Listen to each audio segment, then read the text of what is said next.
NC State football has had a considerable amount of PTSD inflicted upon them by teams that wear orange this year, but this Saturday night, it's time to find out if Syracuse has got the juice.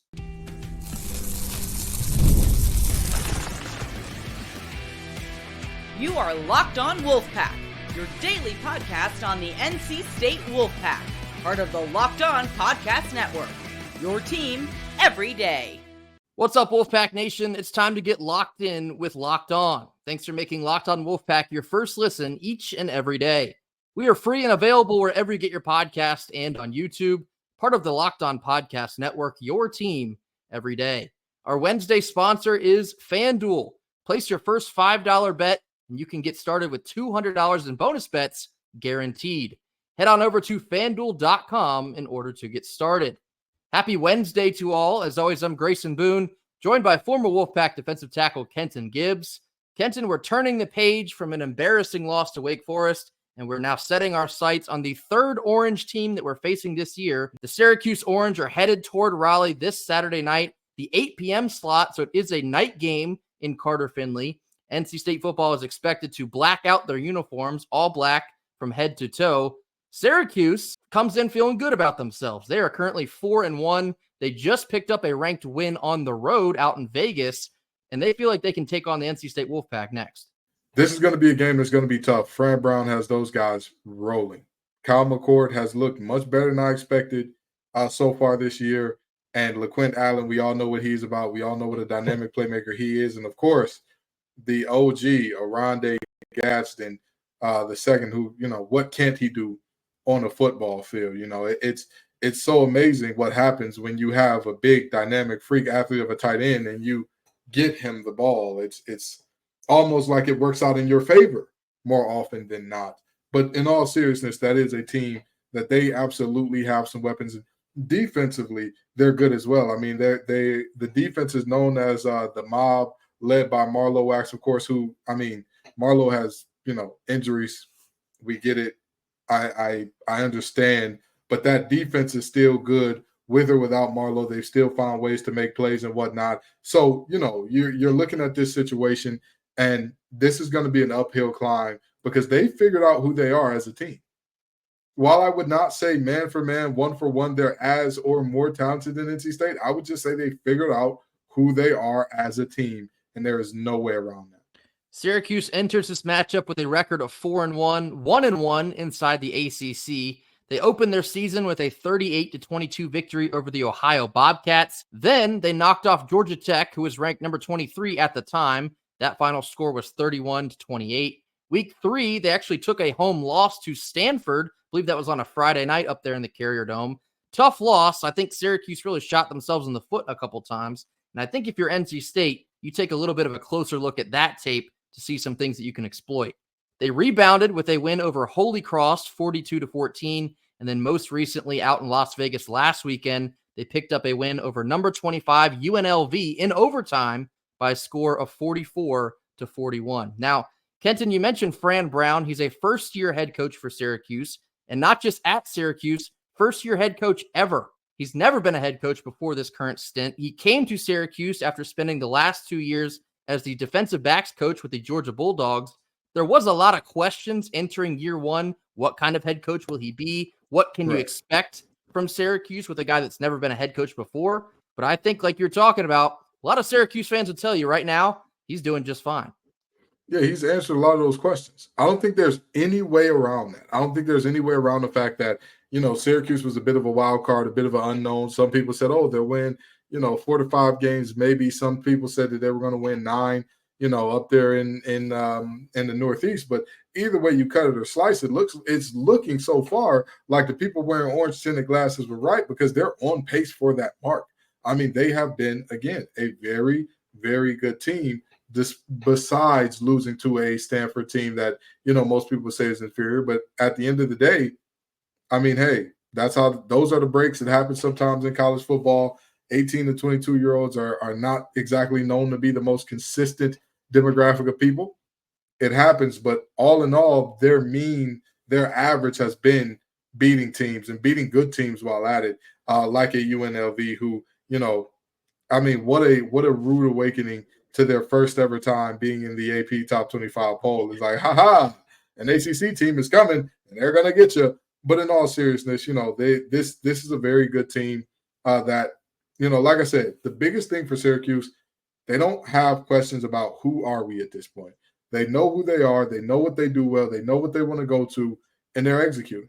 And speaking of Syracuse fans, we're going to have a Locked On crossover episode with Jackson Holzer, who's the host of Locked On Syracuse, coming for you on Thursday. We'll certainly be interested to see his take on the matter. And if you've been watching any of the ACC squad episodes from week to week, I know a lot of you have been waiting for that crossover between Jackson and Kenton. They like to get after each other on the ACC squad. Bring some popcorn to Thursday's show. It should be an interesting one. But yeah, kind of reiterating your point, in the preseason, some of us looked at NC State's schedule and you saw Syracuse and you're like, not really sure what to make of them, but I think they're probably going to give us a good game. That sentiment is still true. We feel much different about NC State right now, but Syracuse is a good team. They have a good quarterback. They have a very good offense that we're going to get into the details of in just a moment. Their defense is more of the weakness of the team, but they've shown a lot of strength at times in that unit as well. So Syracuse is coming into this game as a very well-rounded team, and I think they're rightly favored. They're favored by 4.5 on the road. They should be. They have played like a much better team than NC State has showed. And despite it's a nighttime environment, 8 p.m. in the Carter, we know how big of a deal the blackout game is every year, but Syracuse is going to come in unfazed. Kyle McCord, like Kenton was talking about, I was a little bit higher maybe than most on McCord this past offseason, but there was an element of him needing to prove himself at Syracuse. He's done exactly that. He ranks amongst the top in the country in passing yards. More on that in just a second. And he's leading this team extremely well right now. And that's why I say they're a team that knows who they are. We're going to get into the details of how they do what they do a little bit later, but they're a team that who knew you could do this, who knew this was legal. They passed to set up the run, and they cut you up. Imagine that. With short passing and with accurate, timely passing, and then they lull you to sleep and hit you with the big shot here and there. Who knew? Who knew? And when they lighten up that box because they've been passing it so well, then they get Allen going. Who knew? Who could have got? I didn't even know that strategy was legal, but apparently it is, and Syracuse is using it to their advantage. We're going to dive into Syracuse's personnel on offense and defense in just a moment after a quick word from our sponsors. Our first Wednesday sponsor is FanDuel. NFL fans, you can start the season with a big return on FanDuel, America's #1 sports book. When you get a hunch in the middle of a game, you can check out the latest stats, view live play-by-play, and so much more on the very same page that you're placing your bets. You can get started with $200 in bonus bets guaranteed when you place just your first $5 bet on the app. Syracuse is favored by 4.5 in Carter Finley on Saturday night, but if you're taking the pack, waste no more time. Head on over to FanDuel.com in order to get started. Middle portion of our Wednesday show. Now time to dive into the details of Syracuse's personnel on offense and defense. We'll start here on offense. Their quarterback is Kyle McCord, who's the Ohio State transfer. A lot of questions arise after he left Ohio State. Can he be a top-level quarterback at another school? He's proving right now he very much can be. Kyle McCord currently ranks 4th in the country in passing yards with 1,814. Syracuse as a team ranks 3rd in the nation in pass yards per game at 369 through the air. That sits actually behind Miami, who's at #1 in the country, #1 in the ACC as well. Pass touchdowns, Kenton, I'm glad you asked. Syracuse is in a 5-way tie for 2nd in the country with 17 passing touchdowns. Make no mistake, they win games by beating you through the air. We talk so much about NC State wanting to be an air raid team. Syracuse is getting it done through an air raid offense. Spread the field. They definitely have the personnel to do so. Aronde Gadsden, beast. Trevor Pena, animal. Jackson Meeks, extremely underrated wide receiver. They have the talent and the tools to give NC State secondary a headache. They utilize their talent and their tools. They don't shy away from, hey, these are our guys. We're going to ride our horses. They're going to play a good snap count because we're going to ride our best guys. We're not going to have a 15-man receiver and tight end rotation. We know the guys that are super effective, and we're going to get them the ball. It's a novel idea, Grayson. It's a novel idea. It's something How brave.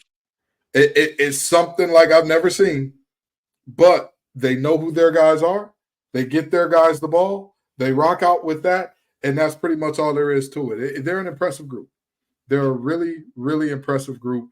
And objectively speaking, their offensive unit is so special, not only because they have the identity, but also because they have the playmakers. Make no bones about it. Like I've already talked about here, their quarterback, McCord, has outplayed my expectations. He really and truly has. The weapons around him have played to the level that we expected, maybe even plus some in some regards. So, like I said, they have the identity and they know who brought them to the dance. And they stick beside who brought them to the dance like Gomez does Morticia, for those of you who watch the Addams Family, okay? That man loves his wife, and Syracuse loves to pass the ball because it works for them. That's what they have the personnel to do, and they stick to it. It makes sense. It makes a whole hell of a lot of sense.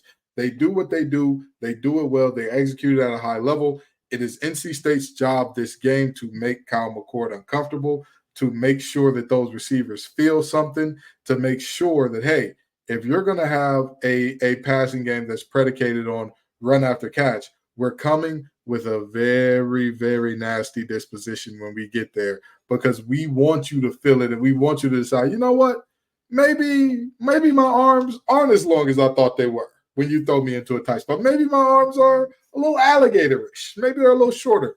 But, I mean, realistically, the goal for this game for NC State should be tight coverage, tackle when you get there. Tight coverage, don't have a bunch of plays where it's like, oh, damn, there he goes again. Oh, damn, we just can't make a tackle. Oh, man, it'd be so nice if we could just make one tackle. It would be so awesome. It would be so cool if we could just, do that without having to get into a little bit of a hole. That'd be excellent. Yeah, this is going to be a really big test for NC State's secondary. And being that Syracuse has one of the top passing attacks in the entire country, it's going to put a lot of stress on guys like Aiden White or Brandon Cisse if he ends up being healthy, or Devon Marshall, Corey Coley, Tamarcus Cooley, Bishop Fitzgerald.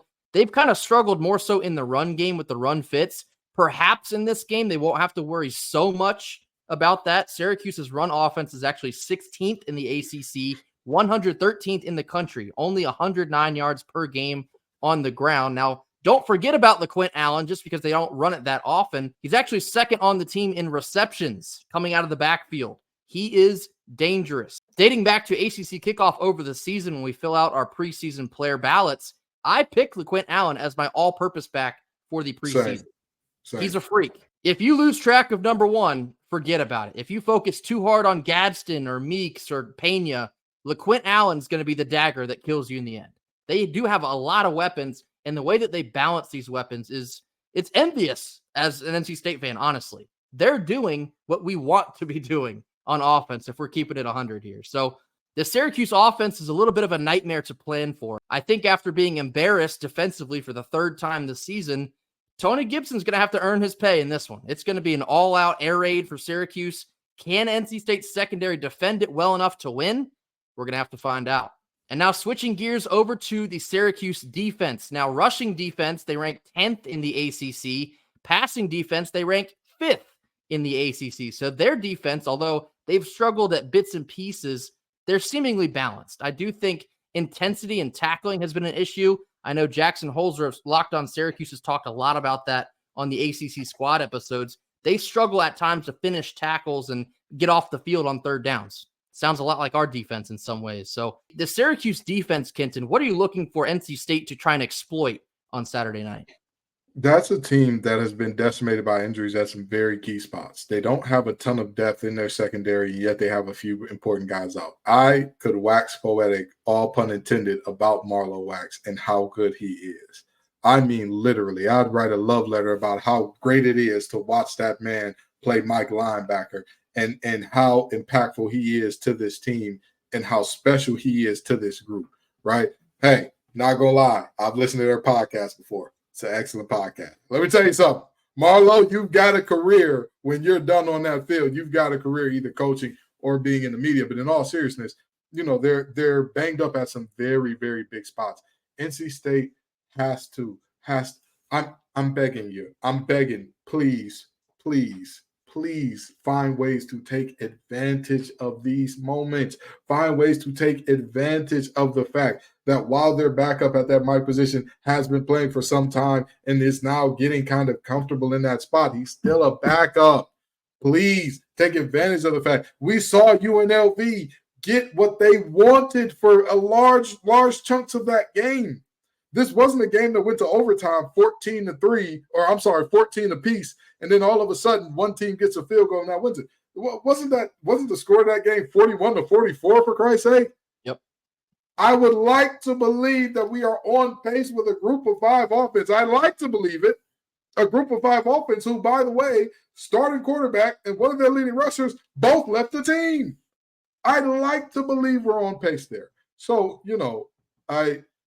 this defense, they're a good defense. They are a swarming defense. They are a very, very, very quick defense. And not the biggest. They're not overwhelming you with size and tonnage and all that. But when I tell you they are disciplined, they're where they're supposed to be more often than not. They just, again, they struggle making tackles. And at times, even if you're where you're supposed to be, if your belt loops are too close together, guys whose belt loops are a little further apart are going to have a pretty good time picking you up and putting you down elsewhere. My biggest name to watch for the Syracuse defense is defensive lineman Fadil Diggs. He's their sack leader with 4. Freak of an athlete. Again, the NC State O-line, I thought they had a better game, so to speak, against Wake Forest. They're going to have a tough test trying to contain Fadil Diggs on Saturday night. If you can't keep him off of CJ Bailey, this game could be over before it begins. So we talk a lot about complementary football. Dave Doran talks a lot about complementary football. It will be vital in this game. If you can't force McCord into making very McCord turnovers, which he is prone to do, some of his interceptions that he has thrown this year, which is 6, not the greatest of interceptions to be thrown. I think he's thrown a pick 6 or 2, and they've been pretty ugly. However, on the flip side of that, he is one of the most talented passers in the country. So NC State's offense has to be able to help the defense and vice versa. Syracuse is a good team, but they're not a monster or a world-beating team by any stretch of the imagination. They have flaws just like we do. Maybe ours are more exploitative, but Syracuse has flaws. My most important point, and we'll certainly touch more on this the rest of the week, NC State, like we've been asking for, they have to spread the field with their pass catchers and make the Syracuse defense strain. Because if you can't do that, you're playing directly into their hands. Yeah, and at the end of the day, the biggest thing that I would say in terms of what does NC State have to do to win this game? What has to be the thing? You've talked about McCord making McCord plays. Force him into more of them. Yeah. Force him into more. I don't think that you're going to beat this team straight up and down with no advantage in the turnover margin and all that. You have got to shorten the game by taking possessions away from McCord and company, and offensively do something with those turnovers. You get the ball in great field position. It feels nice to start on the right side of 50. Now make something happen with it. Yeah, so for all things Syracuse, be sure to check out our crossover episode on Thursday. Locked On Syracuse host Jackson Holzer. Get your popcorn ready. Definitely should be a good one. And coming up next to finish out our Wednesday episode, we have our Locked On Look of the Week, looking at the Damon Claiborne long run that proved to be one of the daggers for NC State on Saturday. This comes after a quick word from our sponsors. Our second Wednesday sponsor is Gametime. Gametime has a new feature called Gametime Picks, and it makes getting tickets for your favorite live events easier than ever before. Gametime Picks filters out the fluff to show you only incredible deals on seats, and you don't have to waste time searching through thousands of tickets. The curation of Gametime Picks makes it easier to save more on sports, concerts, comedy, theater, you name it, they got it. Toggling the all-in pricing feature on the app will show your total upfront, so you receive 0 surprises at checkout. And as always, you get that panoramic view of your seat in the app before you buy, so you know exactly what to expect upon arrival. Take the guesswork out of buying tickets with Gametime. Download the Gametime app, create an account, and use code LOCKEDONCollege for $20 off your first purchase. Terms apply. And again, create an account and use redeem code LOCKEDONCollege, LOCKEDONCOLLEGE, Locked On College, for $20 off. Download Gametime today. What time is it? You already know. It's game time. Last couple of minutes of our Wednesday show. It's now time for the Locked On Look of the Week. One of the buzzwords you've probably heard about the NC State defense is run fits. We're looking at exactly that and where it went wrong against Wake Forest. Kenton, what do you got for us? On this play, we have a motion split inside zone with a stalk block. Now, what do those things mean? You see the guy at the top. For those of you who are listening, there is a tight end running across the formation from the wide side of the field into the short side of the field. Now, this is an inside zone situation, so everybody's coming down, everybody's blocking down to their right. However, that tight end who is in motion is responsible for kicking out the guy on the left side of the offensive line, or on the left side of the offensive line outside the tight end to the short side of the field. The receiver, number 5 to the short side of the field, is responsible for blocking DK Kaufman. This scheme is designed to do a couple of things. Number 1 is designed to give the running back a few different ways he can go. It's a zone scheme, so of course, you're always going to have play side and cutback, okay? But even more than that, if this play works properly on the backside, on the cutback, then what you're going to see is you're going to see Aiden White, number 3, up against a running back, Claiborne. And most teams, they'll take that deal. They look at that and they say, hey, cornerback on running back, I'll take that deal. You'll take that deal? Most people will take that deal. So what is NC State doing to counteract it?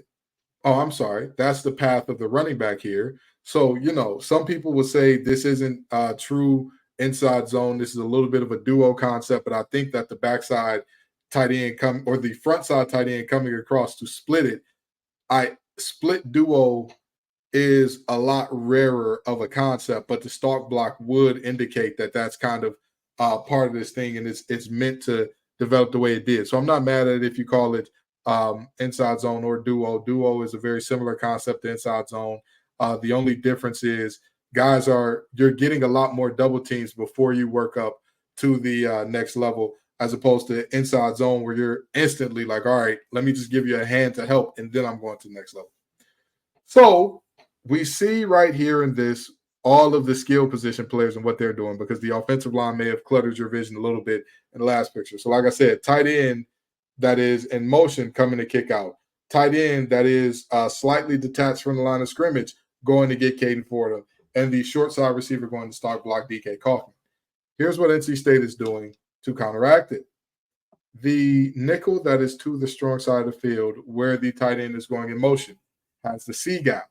Davin Van has the front side B gap, or the wide side of the field B gap. Brandon Cleveland has the front side A gap. With that being said, there are more than those 3 players over there. Devon Betty can also be seen on that side of the field. He is the unaccounted for man. However, this is why I say it looked like much more of zone than duo, because normally in duo, you got somebody saying, okay, I need to climb now. Or actually, no, I'm sorry.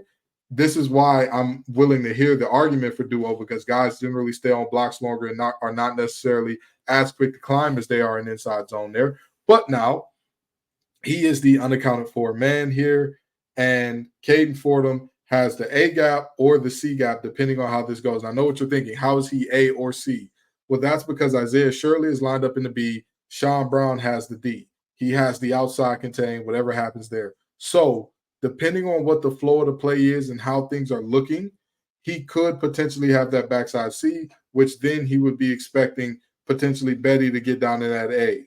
So what we see here is Kaufman and Betty seemingly unaccounted for. However, the split motion, or the motion that turns this into split, is basically indicating, hey, we're adding in new holes. When you see new blockers come into a scheme, that blocker de facto adds in new holes. Kaufman is supposed to be filling one of them. And again, you still have Betty a bit unaccounted for there. Now, here's the thing about this play that really perturbs me. The running back and his angle here, even if everything goes according to plan, and I know Aiden White got a lot of slack for missing his tackle, rightfully so, but if everything goes according to plan, Aiden White doesn't even have to be a part of this. because DK Kaufman went unblocked. Number 5 from Wake Forest was not a willing participant in this scheme. He was not a guy who was like, I'm about to knock somebody's you-know-what in the dirt. He was not that guy. He was not saying, I'm looking for trouble. This is a man's game in here, and y'all are some little boys. He instead went inside and politely waited like, oh, is he going to come out here? Is he going to come out here? Is number 5 going to come out here? He did not, which is a problem in and of itself. But after that didn't happen, there was another moment where Aiden White has the opportunity to make a tackle. He did not. And then you say, well, how was he untouched? How was he so, untouched and unmolested to the end zone? Well, the high safety is the high safety. He's the last line of defense. He is always supposed to be a guy that either makes the tackle or makes the back chop his feet up enough to where other guys can help him make the tackle, which means generally you want to see him going over the top. Unfortunately, as this play develops, as we see what we see in terms of everybody has executed their blocks, it just doesn't happen. Somehow he ends up underneath the back judge. This feels very bizarre, world. This feels, Grayson, who was the gentleman that came up with the point of the fastest way from point A to point B is a straight line? Ironically enough, it was Archimedes of Syracuse, and we play them this Saturday. Archimedes of Syracuse. Well, shout out to Archimedes. May God rest his soul wherever he is, because we know he's long gone from this world. For whatever reason, instead of this angle over the top, meet him, slow him down, we got this angle, a little bit of a tilt-a-whirl, a little bit of a parabola in there. I know some of you just got a headache hearing that word. I get it. Don't worry. You do not have to worry about any math equations coming in here, except for, well, if you take the proper angle, do you see where number 8 is? Do you see where you have your help to the inside? That is where you should have this play go if you are doing this properly. And by the way, I just want to say something here. In terms of how this play was blocked against where everything went, I am so frustrated by seeing this play because it's normally I say if one guy gets it wrong, that's all it takes. But on this play, multiple guys got it way wrong. Way wrong. When I take you to this slide, number 5, our number 5 is on the inside of their number 5. I'm not joking when I say you saw this play. Did number 5 from Wake Forest block anybody? Did he lay a hand on a single player? DK Kaufman has the opportunity to blow up the play. Every gap backside is accounted for. All he has to do, the gun is in the holster, brother. Pull it off your hip and let that thing blow. I get it. I know the referees are discouraging the brandishing weapon gestures and all that, but you don't need to do that. All you need to do is go fill a hole and make a tackle. Fill a hole and make a tackle. And that does not happen. Instead, he ends up in the C gap behind Caden Fordham somehow. And here's the funny thing about how math works out. I lied, by the way. I know when I said parabolas came up, you weren't going to do any math equations. Guess what? I lied. I'm a liar. The way that the math should work is it's one hat, one gap. One hat, one gap. What do I mean by that? Anytime you see a gap for the offense, there needs to be a hat inside it. You cannot do that if multiple players are in the same gap. Some gap is de facto going to be left alone. And when DK Kaufman, it is so frustrating to me because DK Kaufman feels like he always wants to be on the look of the week. Good or bad, he feels like he wants to be here. He's going to find his way to the look of the week. So in this play, what we see is he climbs in behind Caden Fordham instead of saying, wait a minute, I've got a path to the back. It's time for me to go.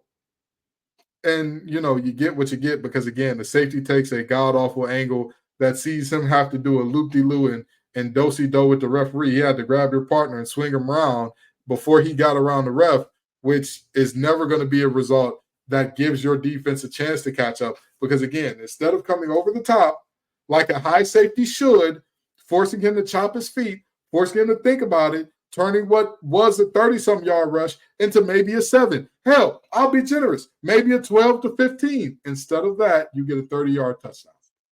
You get a 30-yard touchdown on this play, which this definitely helped out the rally that helped, Wake Forest overcome us in this game.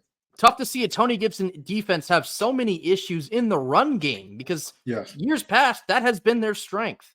They hunkered down, dug their heels in, and stuffed really good teams that ran the ball well last year. No semblance of that anywhere to be found this year. And the sad part about it is I'm sitting up here thinking, is Tony Gibson just too aggressive? Is he just too aggressive? Does he blitz too much?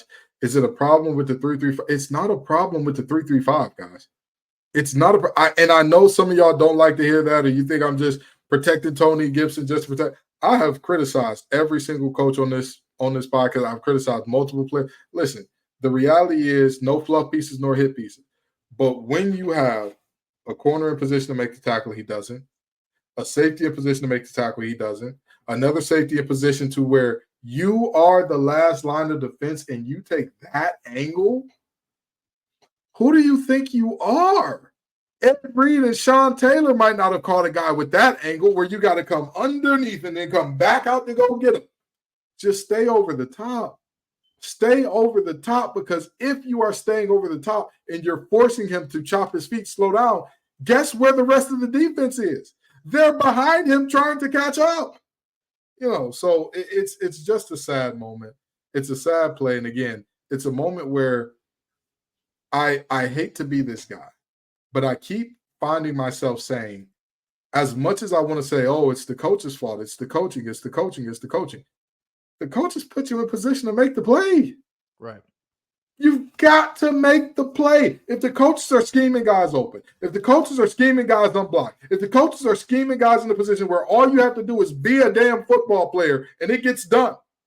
Mind you, be a football player untouched. Because like I said, if you go back, I promise you, go back and watch the condensed game of Wake Forest and NC State. And I ask you to go to the 16-minute and 40-second mark. And I would ask you, just run the play forward at 0.25 speed. And when you get to the exact moment of 16:41, stop the play and tell me what you see in the new D gap. Tell me what you see. And tell me what the final result is. Because if I show you a screenshot of that, you would say there's no way in hell that back goes to the end zone.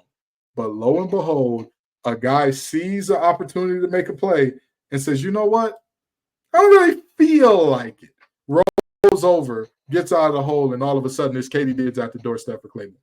Yeah, there's certainly a lot of blame that gets placed on the coaching staff. And don't get me wrong, there's been several moments that are very eyebrow-raising more often than you would like them to be. But yes, at the end of the day, if the players are in position, you got to make the play. You got to make the tackle. You can't lose a guy in a horrible run fit. You can't overrun your assignment. The discipline has to be there. And so far through 6 games, it just hasn't been consistent enough. So the defensive discipline for NC State will more than likely be the factor on if they win or if they lose. I would hang my hat on that. That'll do it for us here on Wednesday. Be sure to hit that like button. Thank you for joining us as always. Drop your comments in the comment box. Tell us what you think about Syracuse and how they project coming into Saturday night's showdown. Tell us what you think about Kyle McCord, how good or bad of a quarterback that you think he might be. Anything else you have on your mind. If you have any thoughts about Kenton's Locked On Look of the Week as well, I do implore you, go back to those timestamps that Kenton gave you. You'll be shocked at what you see right before the running back makes his cut, and then we ended up paying for it. That play should have been blown up, probably in the backfield, if we're being honest, but a shame to see the way that one went. Mash that subscribe button if you have not already. We'll see you on Thursday for our Locked On crossover episode with Jackson Holzer of Locked On Syracuse. It's going to be a good one. Make sure to show up for that. Until then, go Pack. Go Pack.